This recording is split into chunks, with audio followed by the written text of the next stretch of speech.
Unbeknownst to some, and myself including until just recently, there are quite a few controversies that exist when one wants to deal with the New Testament.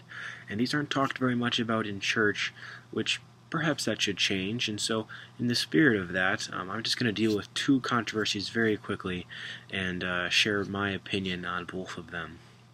The first one has to do with the existence of myth in the New Testament. Now, when we hear the word myth, we automatically think, oh, something that's not real or not true at all.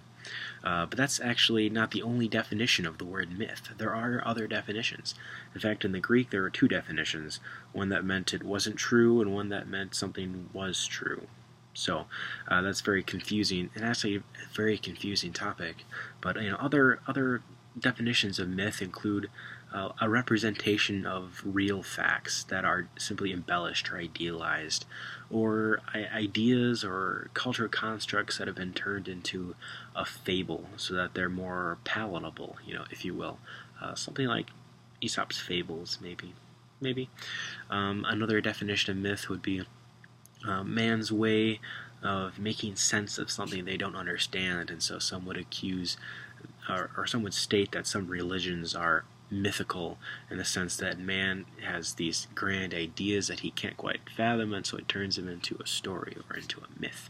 So there actually is myth that exists in the New Testament in the sense that ideas are shown in the New Testament in story forms, ways that are very palatable. Not necessarily to say that they didn't actually happen. But if one dives into the study of myth in the New Testament, it can be really easy to start to feel unsure or shaky about the truthfulness of the Bible. But anyone who studies the New Testament and who deeply wants to study these ideas of myth in the New Testament, you need to understand that the presence of myth does not detract from the authority of the New Testament in any way. And the idea that someone may have constructed or edited the ideas that Jesus gave to us, we shouldn't feel that takes away the authority or the effectiveness of the gospel. The reality is that many Christians have been changed in very real ways, and my heart, also has been changed by Christ. And so, even if at some point in history we find out that much of the Bible has been made up, that doesn't change how my heart has been changed by God Himself. And so, what we believe about how the New Testament was written and what it contains, it ultimately doesn't matter, because we know what is true, and we have a God who is real and does speak to us. So, a second myth, or I'm sorry, not a myth, but a second controversy that comes from the New Testament is one regarding the authority of the New Testament. It used to be you could go out onto the street and share the gospel with someone and show them the Bible, and they would accept the Bible as having authority because they've been taught that it has authority, because everyone believed that there was a God who created the universe. That's not necessarily true anymore, though. At this time, what's more popular is an authoritative view, where you could come to someone with the Bible, and they won't necessarily believe that it has any authority in their life. But when I, who wants to witness to this person, begins to validate the Bible with my own experience, all of a sudden the Bible begins to have authority, because I've shown them how the Bible applied to my life has changed me. And so we get two views. One is called authoritarian view, and another is called an authoritative view.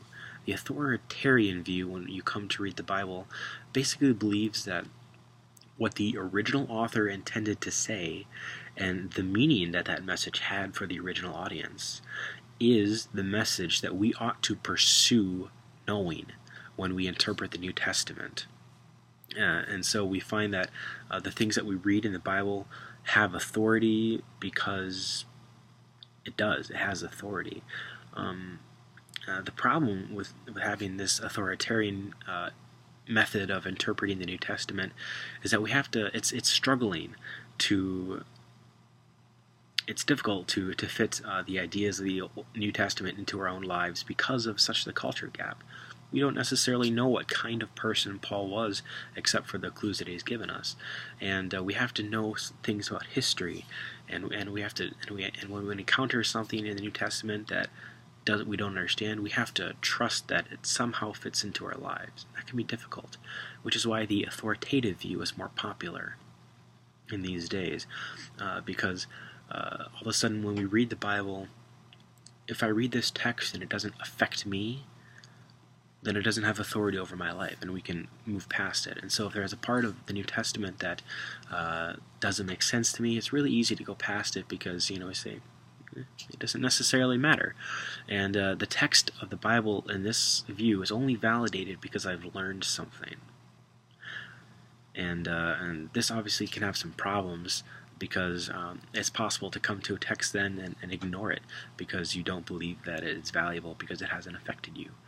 And so there's challenges with both of these views, but it's important, I believe, that every time a reader comes to the New Testament, we have to understand that there is original intent to what was said, and we can't come to the Bible and be completely objective and remove all the personality out of and the personal application from what we read. But these two views really need to be kept in balance, because it's not possible to be completely objective when we read the Bible, and we also can't leave a text because we don't understand it.